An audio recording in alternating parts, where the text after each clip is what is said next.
Saudara-saudara, saat ini kita akan baca ayat-ayat yang sangat terkenal pada hari-hari ini.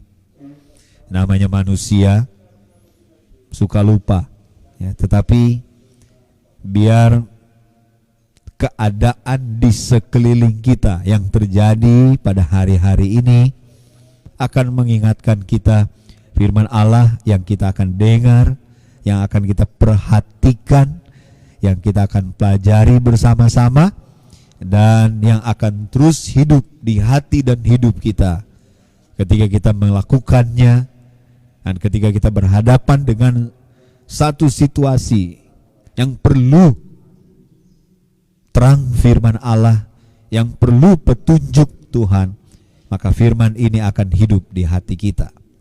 Ayat-ayat yang sangat terkenal ini ada di dalam Maleakhi pasalnya yang ketiga, ayat 16 sampai ayatnya yang ke-18.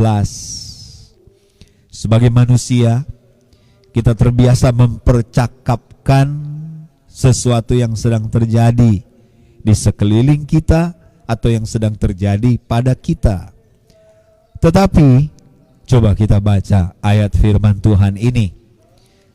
Maleakhi pasalnya yang ketiga ayat 16 sampai ayatnya yang ke-18. Beginilah berbicara satu sama lain orang-orang yang takut akan Tuhan.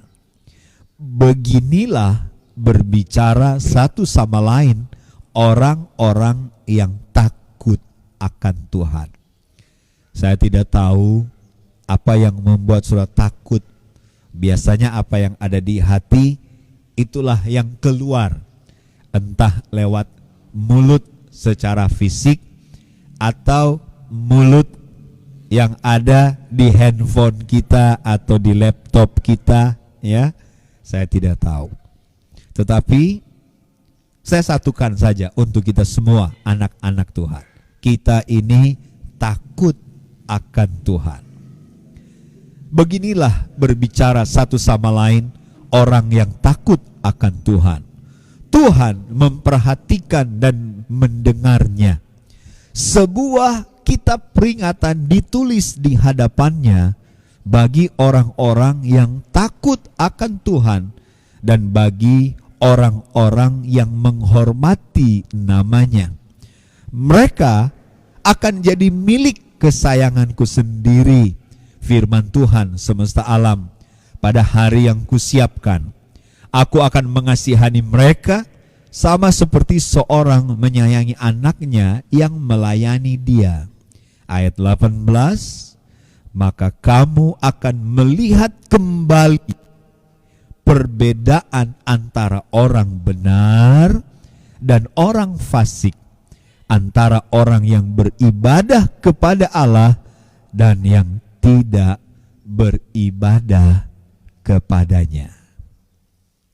Saat ini, saya pakai istilah saat ini.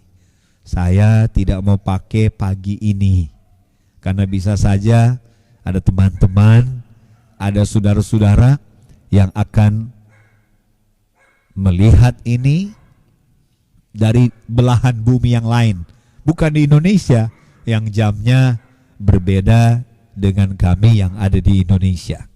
Ya. Saat ini saya tertarik. Saya tidak akan bicara soal perbedaannya, karena terserah Tuhan. Kalau Dia akan mengadakan perbedaan di mana, kapan, dengan cara apa, dalam bentuk apa, terserah Tuhan. Ya. Saya tidak tahu perbedaan apa yang saudara inginkan dari Tuhan untuk Tuhan kerjakan dalam hidup saudara. Saya tidak tahu, ya. Dan sekali lagi, saya tidak akan bicara soal perbedaan ini, ya. Karena untuk masing-masing kita, Tuhan punya entah itu rencana yang khusus, cara yang khusus, tujuan yang khusus, pembentukan yang khusus. Karena jangan lupa, Tuhan kita Tuhan proses. Sementara dalam proses, dia menanamkan prinsip-prinsip rohani, prinsip-prinsip kerajaan Allah dalam hidup kita. Tapi saat ini saya ingin bicara soal orang benar. Saya rasa ini yang paling penting, yaitu orang benar. Karena untuk orang benarlah maka Tuhan akan mengadakan perbedaan. Maka kamu akan melihat kembali perbedaan antara orang benar dan orang fasik. Antara orang yang beribadah kepada Allah. Orang benar adalah orang yang saya yakin suka beribadah kepada Tuhan. Mari kita akan lihat. Inilah hal-hal yang harus dimiliki untuk seseorang benar di hadapan Tuhan. Saya mau baca beberapa ayat yang di dalamnya ada kriteria yang biasa, yang akrab dengan kita, yang kita sudah mengerti tentang orang benar. Yehezkiel pasalnya yang ke-18 ayat 5 sampai ayat 9 mengatakan seperti ini. Kalau seorang adalah orang benar dan ia melakukan keadilan dan kebenaran, ia tidak makan daging persembahan di atas gunung, tidak melihat kepada berhala-berhala kaum Israel, tidak mencemari istri sesamanya, dan tidak menghampiri perempuan waktu bercemar kain, tidak menindas orang lain, ia mengembalikan gadaian orang, tidak merampas apa-apa, memberi makan orang lapar, memberi pakaian kepada orang telanjang, tidak memungut bunga uang atau mengambil riba, menjauhkan diri dari kecurangan, melakukan hukum yang benar di antara manusia dengan manusia, hidup menurut ketetapanku dan tetap mengikuti peraturanku dengan berlaku setia, ialah orang benar dan ia pasti hidup. Demikianlah firman Tuhan Allah. Saya yakin hal-hal ini secara etikakah, secara estetikakah, secara kepatutankah atau keindahankah, saudara sudah sebagian besar tahu akan hal ini. Tapi perhatikan, ada beberapa kriteria khusus. Nah, inilah yang menjadi tujuan firman Tuhan saat ini. Sementara kita ada di rumah, sementara kita ada di mobil atau di mana saja, ini yang kita akan siapkan, ya. Tidak ada orang yang lihat kita, atau mungkin ada yang sementara beribadah bersama dengan keluarga, tapi perhatikan baik-baik. Inilah kriteria orang benar. Yang pertama, saya ajak kita untuk melihat ayatnya yang ke-14 dari Yehezkiel pasalnya yang ke-18. Yehezkiel pasal 18 ayatnya yang ke-14. Sesungguhnya kalau ia melahirkan seorang anak dan anak ini melihat segala dosa yang dilakukan ayahnya, tetapi menginsafi hal itu sehingga ia tidak melakukan seperti itu dan seterusnya. Dia menginsafi semua kesalahan-kesalahan yang dia lihat dari orang tuanya. Apa syarat orang benar yang banyak kali tidak kita miliki? Syarat khusus yang pertama yang saya ingin sampaikan pada kesempatan ini. Saya tidak tahu, mungkin sebentar saudara akan dapat pengalaman rohani atau Tuhan akan bicara apa kepada saudara tentang kriteria atau persyaratan sebagai orang benar. Tapi yang pertama yang saya ingin sampaikan pada kesempatan ini adalah pertobatan. Orang benar adalah orang yang sadar akan ketidakbenaran itu. Orang benar adalah orang yang mengerti ada bahaya kalau tinggal di dalam ketidakbenaran itu. Saudara yang saya kasih dalam Tuhan, soal pertobatan ini penting sekali. Inilah yang saya akan tekankan pada saat ini. Saya akan tunjukkan kepada saudara 3 cerita dalam Alkitab. Ya, 3 cerita di dalam Alkitab, dan sesudah saya tunjukkan, saya sampaikan kepada saudara 3 cerita tentang pertobatan ini, kita akan ambil kesimpulan, ya. Kira-kira pertobatan, bukan kira-kira, sebenarnya pertobatan itu apa? Puji Tuhan. Kenapa saya sampaikan soal pertobatan itu apa? Karena banyak kali manusia berkilah, ya. Manusia ambil alasan, katanya yang penting kok Tuhan tahu kita pe hati. Yang penting Tuhan tahu hati saya. Tapi mari lewat 3 cerita ini yang merupakan contoh yang terbaik untuk satu pertobatan. Dalam dunia pendidikan, contoh adalah pelengkap pengajaran. Tapi dalam Alkitab beda. Contoh adalah bagaimana kita bisa melakukan sesuatu, bisa memiliki sesuatu sesuai dengan firman Tuhan. Cerita yang sangat terkenal, yang pertama dalam Lukas pasalnya yang ke-15 ayat 17 sampai ayat 19. Tentang anak yang bungsu, anak yang terhilang. Dia sadar akan keadaannya, ya. Kemudian dia bangkit, dia pergi kepada Bapa, ya, dengan perasaan aku tidak layak lagi sebagai anak Bapa. Ini cerita yang pertama tentang pertobatan. Cerita yang kedua di dalam Injil Lukas pasalnya yang ke-18 ayat 13 sampai ayat 14. Tetapi pemungut cukai itu berdiri jauh-jauh. Ia tidak berani menengadah ke langit, melainkan ia pukul diri dan berkata, ya Allah, kasihanilah aku, orang berdosa ini. Aku berkata kepadamu, ini kata Yesus, orang ini pulang ke rumahnya sebagai orang yang dibenarkan Allah, dan orang lain itu tidak. Sebab barang siapa meninggikan diri, ia akan direndahkan, dan barang siapa merendahkan diri, ia akan ditinggikan. Cerita yang ketiga, Lukas pasalnya yang ke-7 ayat 36 sampai ayat yang ke-50. Cerita ini agak panjang, tapi saya akan baca karena ini penting. Yesus diurapi oleh perempuan berdosa. Seorang Farisi mengundang Yesus untuk datang makan di rumahnya. Yesus datang ke rumah orang Farisi itu, lalu duduk makan. Di kota itu ada seorang perempuan yang terkenal sebagai orang berdosa.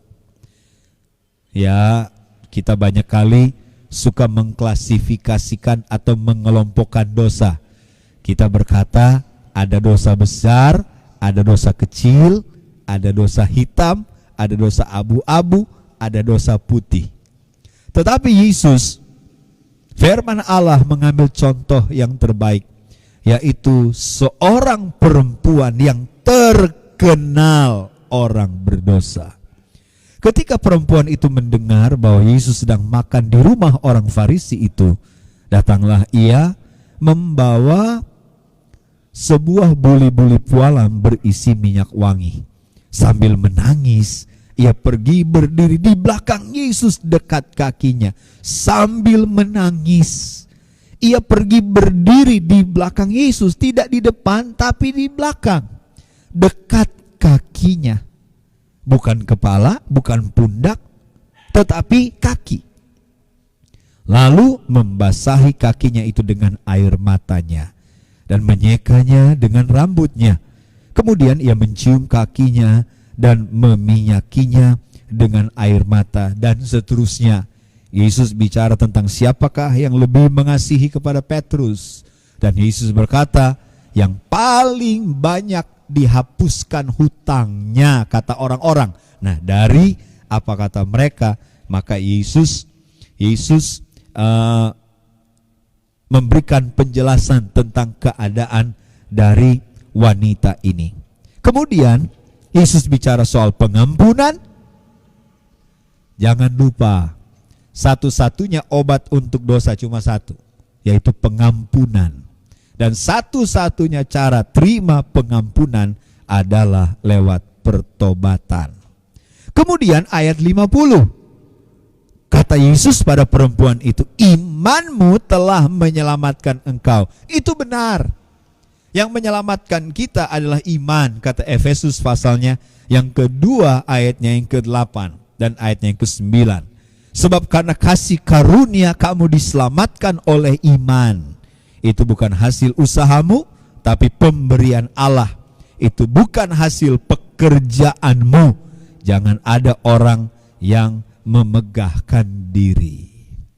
Mari kita ambil kesimpulan, kenapa pertobatan itu membuat kita menjadi orang benar di hadapan Tuhan. Anak yang terhilang, anak yang bungsu ini, dia sadar akan keadaannya. Dia merasa tidak layak. Dia merasa tidak layak. Dia sadar akan keadaannya, dia rasa tidak layak.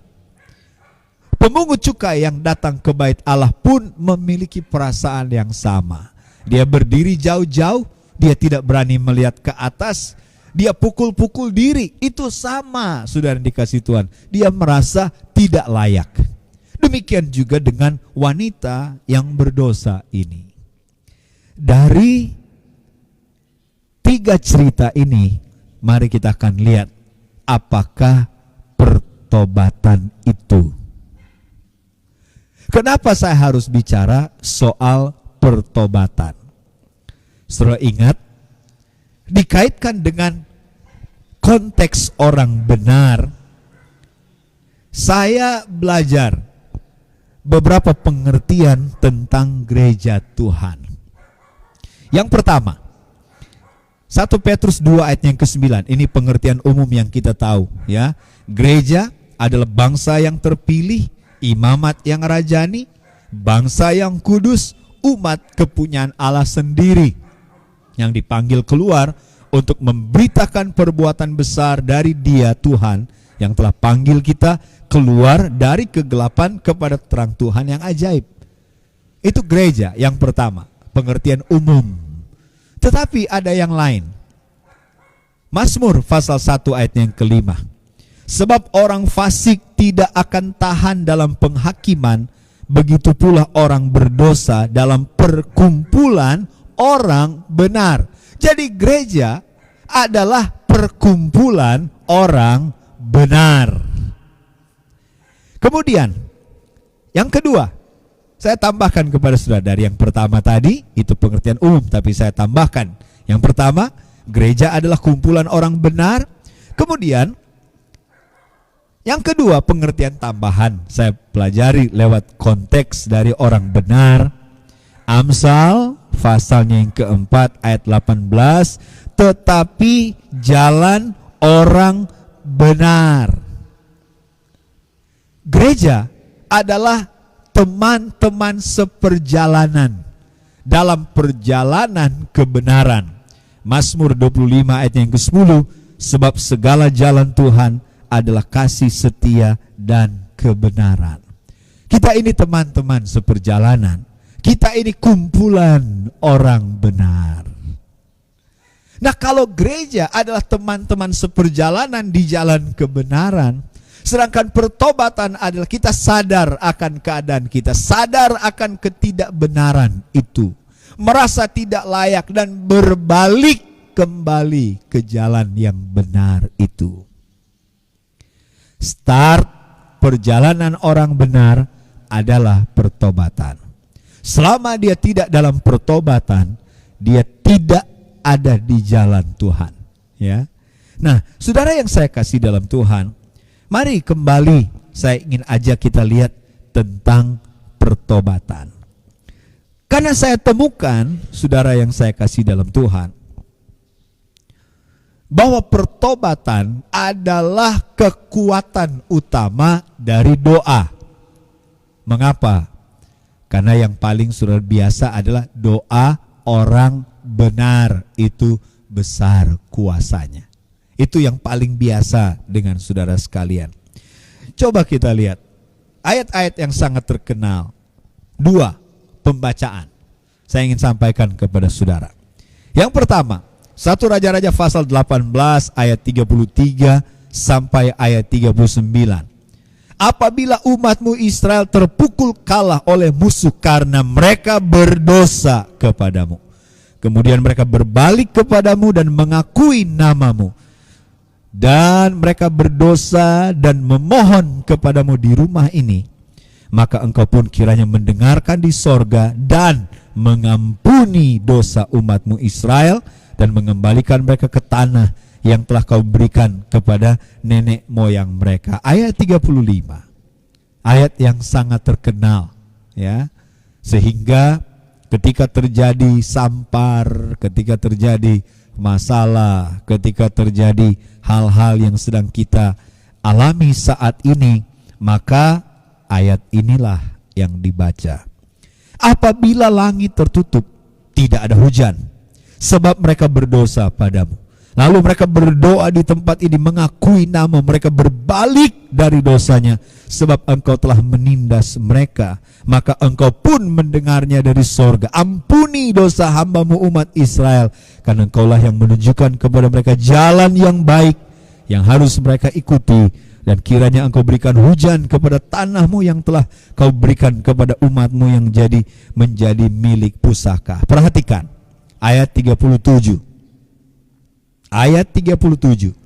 Apabila di negeri ini ada kelaparan, apabila ada penyakit sampar, hama, penyakit gandum, belalang pelahap, atau ada musuh yang menyesakkan mereka di salah satu kota mereka, apabila ada tulah atau penyakit apapun, lalu seorang atau segenap umat Israel memanjatkan doa dan permohonan dengan menadahkan tangan karena mereka mengenal kerisauan, apa yang merisaukan hatinya sendiri, dan seterusnya, maka ada pengampunan, ada tindakan Tuhan.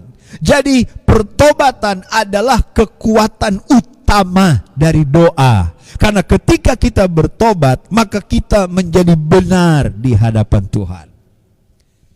Saudara masih ingat doa yang sangat terkenal dari Daniel yang mendatangkan nubuatan 70 minggu yang sangat terkenal itu? Tapi mereka lupa. Coba saudara pelajari. Silakan saudara baca di rumah. Jika ada kesempatan, saudara akan menemukan memang Daniel puasa 21 hari, tapi jangan lupa ada pertobatan yang sungguh dalam doa Daniel.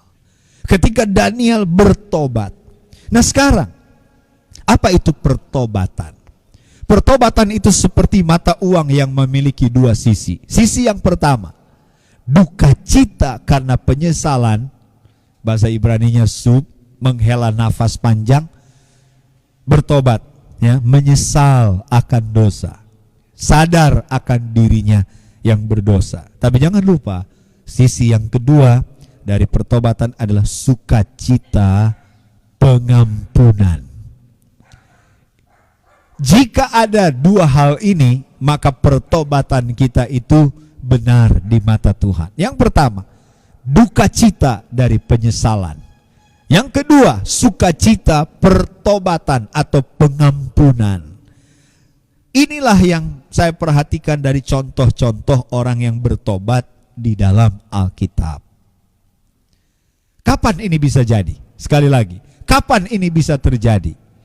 Titik ini, di mana 2 sisi mata uang ini dari pertobatan ini akan kita miliki.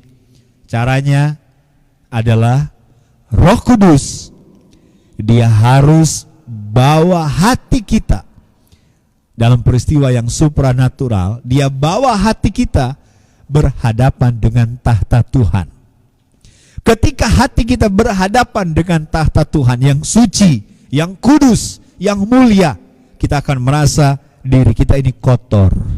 Ada banyak kesalahan, kenajisan, kejijikan dalam hidup kita. Tapi jangan lupa yang kedua, Roh Kudus akan berkata, iya, tahta itu adalah tahta kebenaran, tahta kudus, tahta mulia. Tapi Roh Kudus berkata, jangan lupa, tahta itu adalah tahta kasih karunia, di mana dosa kita diampuni oleh Tuhan. Oleh karya salib Yesus, oleh darah anak domba Allah, kita diampuni karena kita berharga dan mulia. Bagaimana dengan saudara sekalian, saya juga secara pribadi? Apakah saudara sudah bertobat sungguh-sungguh atau tidak? Ini kesempatan. Di rumah tidak ada yang lihat, ya. Orang bingung dengan status kesehatan. Ada yang ODP, ada yang PDP. Kalau saya PDT, saya pendeta, ya. Kalau yang lain ODP, ada yang PDP, ya, pendeta pembantu. Tapi saya PDT, sudah dikasih Tuhan. Tetapi status rohani kita penting sekali, sudah dikasih Tuhan, ya. Dan itu adalah pertobatan yang sungguh di hadapan Tuhan. Yang kedua, kriteria orang benar yang istimewa, ya. Kalau yang Yeskiel 18 tadi itu umum, ya, sudah tahu. Tapi ini yang pertama, yang khusus, kriteria orang benar yang pertama adalah pertobatan. Itu penting. Nah, yang kedua, saya baca Mazmur pasalnya yang ke-11 ayatnya yang ketiga. Apabila dasar-dasar dihancurkan, apakah yang dapat dibuat oleh orang benar itu? Orang benar adalah orang yang tidak bisa melakukan apa-apa tanpa dasar. Orang benar adalah orang yang memiliki dasar untuk bertindak. Ada banyak dasar dalam Alkitab. Dasar yang paling terkenal adalah di dalam Matius pasalnya yang ke-7 ayat 24 sampai 26. Semua tahu akan dasar ini, ya. Orang bijaksana adalah orang yang membangun di atas batu. Itu adalah orang yang mendengar dan melakukan firman Allah. Tapi pagi ini ada dasar yang saya ingin tekankan di dalam Ibrani pasal 11 ayat 1. Iman adalah dasar dari segala sesuatu yang kita harapkan dan bukti dari segala sesuatu yang tidak kita lihat. Karena Habakuk 2 ayat 4, Roma pasal 1 ayatnya yang ke-17, orang benar itu adalah orang yang hidup oleh iman. Orang benar akan hidup karena percayanya. Orang benar adalah orang yang melakukan segala sesuatu atas dasar iman. Apa itu iman? Percaya Tuhan ada. Kalau saudara lewat media atau lewat pengalaman pribadi, himbauan pemerintah, saudara lihat di YouTube dan lain sebagainya, saudara lihat, wah, akibat dari corona, ya.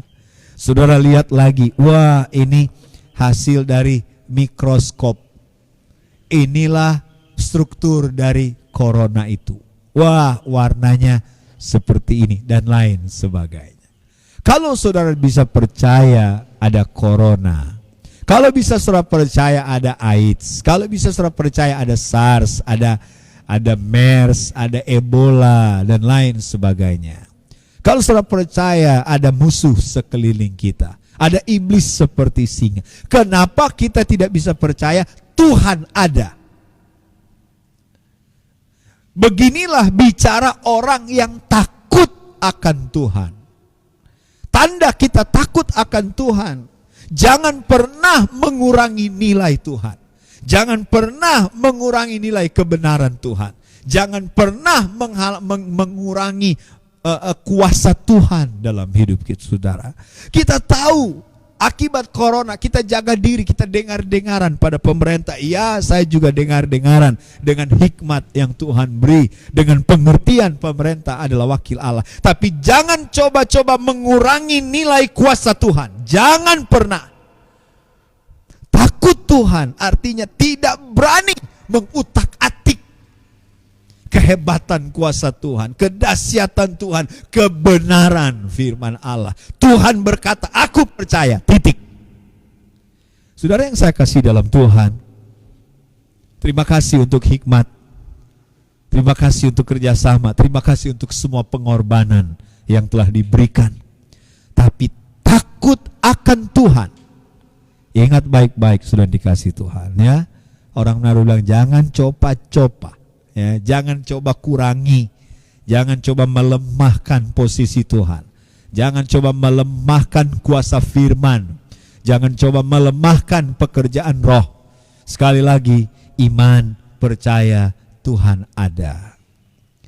Abraham, Alkitab ambil contoh, sudah 100 tahun, 25 tahun lamanya dia menunggu sampai rahim Sarah kering. Dari wanita yang cantik, dikejar oleh Firaun, disukai oleh Abimelek karena muda, karena cantik. Tapi Tuhan tunggu 25 tahun sampai rahimnya sudah kering. Tapi Alkitab berkata Abraham tidak dilemahkan imannya karena keadaan, tapi malah dia diteguhkan, diperkuat dalam keyakinan karena Tuhan berkuasa dan Tuhan itu setiawan adanya. Takut Tuhan. Terima kasih untuk hikmat, terima kasih untuk semua pengorbanan, terima kasih untuk semua perhatian. Kami tahu, kami sadar, kami mengerti, kami lakukan itu. Tapi jangan lupa, takut Tuhan. Jangan coba-coba, jangan korek-korek. Posisi Tuhan kekal untuk selama-lamanya. Tuhan itu absolut dalam segala perkara. Jangan lupa, karena segala sesuatu adalah dari Dia, oleh Dia, dan untuk Dia. Dan Dia bisa bekerja dalam segala perkara untuk mendatangkan kebaikan. Dan bagi orang percaya, tidak ada yang mustahil. Mari, jadi anak Tuhan dan hamba Tuhan yang bela kepentingan Tuhan. Iya, kita bijaksana. Saya bijaksana. Saya dengar-dengaran. Saya social distancing. Saya jaga jarak. Saya minum vitamin, saya isolasi anak saya, adik saya, ikut semua, ya. Desinfektan saya siapkan, saya cuci tangan dan lain sebagainya. Saya tidak jadi berangkat ke luar negeri dengan biaya yang besar sekali. Saya bersama dengan istri saya, ya, tidak jadi berangkat. Ya, karena kami tahu ada bahaya sedang menanti. Kami mengerti. Tapi sekali lagi, kita yang takut, dan saya takut Tuhan. Saya takut mengutak-atik posisi Tuhan. Saya takut mengutak-atik firman. Masing-masing kita ada penafsiran sendiri. Tapi saya bersyukur ada ketakutan di hati saya. Saya boleh berpendapat? Boleh. Saya boleh menafsirkan firman? Boleh. Boleh, silakan. Saya juga bisa lakukan itu. Saya takut. Secara pribadi saya takut akan Tuhan. Saudara yang saya kasih Tuhan, iman itu penting sekali, ya, sudah dikasih Tuhan. Dan iman kita sumbernya harus benar, yaitu firman, Roma 10 ayat yang ke-17, bukan akal kita, tapi dari firman. Tuhan berkata, aku percaya. Dan sumber iman kita harus Roh Kudus, karena Dia adalah roh iman. 2 Korintus pasal 1 ayat 22. Apa itu roh iman? Roh Kudus menghidupkan firman di hati kita dan menjamin, memberikan garansi bahwa semua yang Tuhan siapkan, yang ditulis dalam Alkitab, itu pasti akan jadi milik kita. Kemudian yang ketiga, yang istimewa, ya. Jadi yang pertama pertobatan, yang kedua ada dasar yaitu iman, yang ketiga coba kita lihat Mazmur pasal 34 ayatnya yang ke-16. Mazmur 34 ayatnya yang ke-16, mata Tuhan tertuju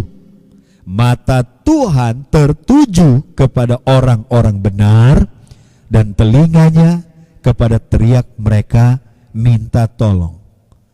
Mata Tuhan tertuju kepada orang benar. Berarti ada yang menarik dari orang benar. Apa yang menarik dari orang benar?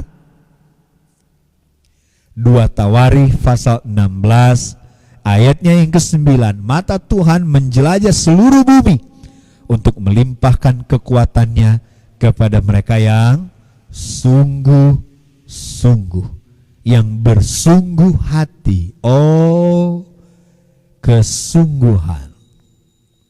Persembahan janda miskin ketika Yesus ada di bait Allah. Dia berikan seluruh nafkah hidupnya. Artinya di dalam persembahan itu ada kesungguhan. Kemudian yang keempat, coba kita lihat Mazmur 37 ayat yang ke-16. Lebih baik sedikit pada orang benar daripada yang berlimpah-limpah pada orang fasik. Orang fasik berkata tidak ada Tuhan. Orang fasik menghalalkan segala cara. Orang fasik memakai hukum rimba. Siapa yang kuat, dialah yang menang. Alkitab berkata, diberkatilah yang mengandalkan Tuhan. Sekalipun sedikit, tetapi didapatkan karena seseorang itu benar. Karena caranya benar sesuai firman Allah. Karena dia takut akan Tuhan. Dalam pertobatan yang sungguh, sekalipun dia ditinggalkan oleh teman-teman, cara dunia dia tinggalkan. Tapi sekalipun itu sedikit, tapi itu benar di mata Tuhan. Kemudian selanjutnya, yang kelima saya baca. Mazmur pasal 37 ayatnya yang ke-17. Ini tentang orang benar yang membuat seorang benar di mata Tuhan. Mazmur 37 ayat yang ke-17. Sebab lengan orang-orang fasik dipatahkan, tetapi Tuhan menopang orang benar. Ada istilah di Manado, lebih baik miring daripada plaka. Lebih baik miring daripada tergeletak. Tetapi Alkitab berkata Tuhan topang orang benar. Orang benar adalah orang yang pasti ditopang oleh Tuhan. Kenapa Tuhan topang orang benar? Sebab kalau orang benar tetap tegak, tetap berdiri kokoh, orang benar pasti jadi contoh, orang benar pasti jadi tiang penopang, orang benar pasti akan jadi berkat. Mazmur 37 ayat 25. Dahulu aku muda, sekarang telah jadi tua, tidak pernah kulihat orang benar ditinggalkan atau anak cucunya meminta roti. Karena tiap hari ia menaruh belas kasihan dan memberi pinjaman, dan anak cucunya jadi berkat.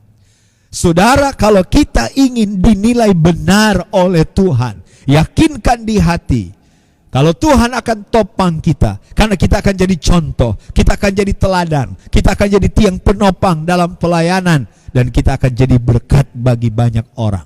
Tidak akan pernah Tuhan biarkan tergeletak. Pada hari-hari ini ada terlalu banyak kesulitan, ada efek domino, ya, ada efek domino. Ketika ada pandemi, ada epidemi, ada wabah yang terjadi, itu seperti gunung es yang kelihatan di atas hanya sedikit, tapi yang di bawah lautnya itu besar sekali. Efeknya tubuh sakit, ya, pengobatan medis dan lain sebagainya. Tapi jangan lupa, ada penutupan pabrik, ada pemutusan hubungan kerja, dan lain sebagainya. Tapi ingat baik-baik, selama kita mau jadi contoh, selama kita mau jadi berkat, selama kita mau jadi tiang penopang dalam pelayanan, Tuhan pasti akan bela. Tuhan pasti akan tegakkan orang benar. Mazmur pasal 37 ayatnya yang ke-29. Ini yang kelima. Orang-orang benar akan mewarisi negeri dan tinggal di sana senantiasa. Kenapa Tuhan akan buat orang benar itu mewarisi negeri dan diam di sana? Ingat, kenapa Tuhan buat orang benar tinggal dan mewarisi negeri? Nomor telepon Tuhan, Yeremia 33 ayat 3.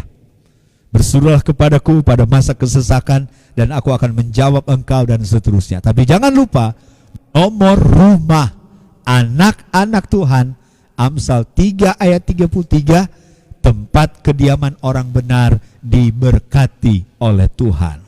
Kita mau di desa, di kota, di tempat yang basah atau di tempat yang kering, rumah megah, rumah permanen, rumah dinas, atau pondok, atau gubuk, atau di bawah kolong jembatan, atau orang Manado bilang sabua atau tongkor, apapun itu.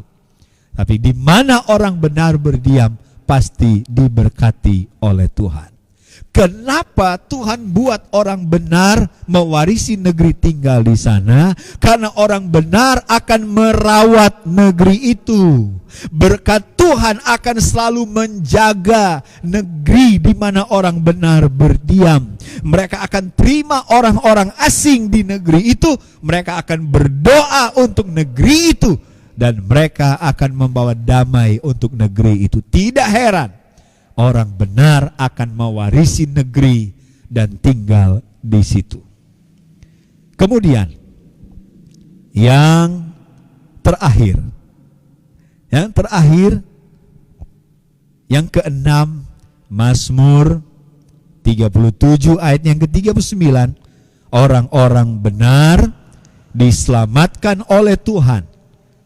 Ia adalah tempat perlindungan mereka pada waktu kesesakan.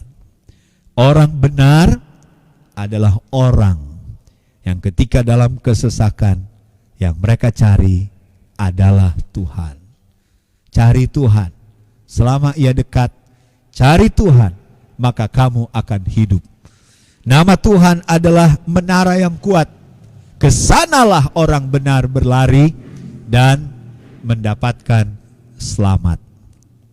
Saudara yang saya kasih dalam Tuhan, terima kasih banyak untuk perhatian saudara. Sebenarnya untuk yang kami lakukan, kami pun mau berterima kasih. Ini adalah sikap hati saudara terhadap Tuhan, ya. Sekalipun ini lewat kami, tetapi ya kami terbatas. Ya, kami terbatas. Puji Tuhan. Kita segera akan berdoa untuk firman Tuhan ini. Sekaligus kita segera akan mengakhiri ibadah kita, ya, secara live ini, ibadah online kita akan segera akhiri. Tapi mari entah saudara duduk, berlutut, berdiri menyembah Tuhan, apapun sikap tubuh saudara, tapi di hati saudara tetap menyembah. Kita akan menyanyikan satu lagu, Walau Ku Harus Berjalan Dalam Lembah Kelam. Kita akan nyanyikan lagu ini bersama-sama sebagai lagu untuk firman Tuhan, sekaligus untuk mengakhiri ibadah kita pada saat ini. Walau ku harus berjalan